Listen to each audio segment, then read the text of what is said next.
CCTV's business correspondent Owen Fairclough has this analysis from our newsroom. Owen, let's start with the basics. Why are oil prices falling in the first place, and are we going to see them bounce back?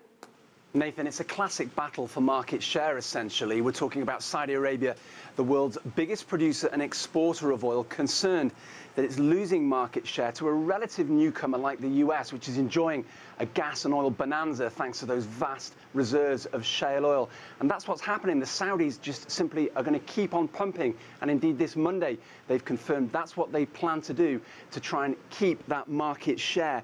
Now, the US has banned itself for decades from exporting oil across the world. Imagine what would happen with all that new oil and gas if it started to export oil to the places where the Saudis traditionally trade.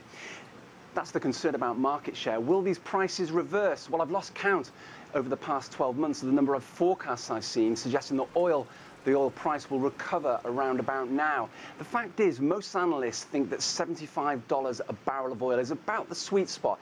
That's essentially the price at which producers can offset their costs, and consumers at the pump don't worry too much about the price of oil.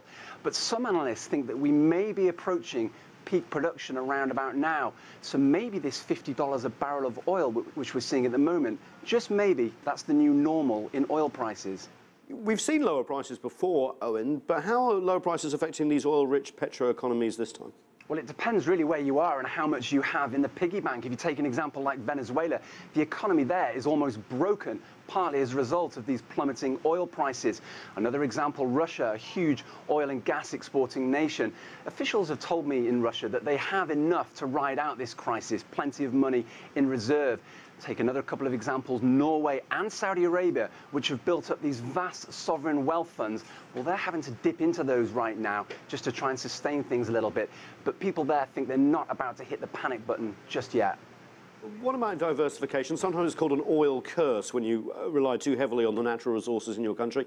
What are oil-dependent nations doing to try to boost their economies? Are they, for example, diversifying, Owen?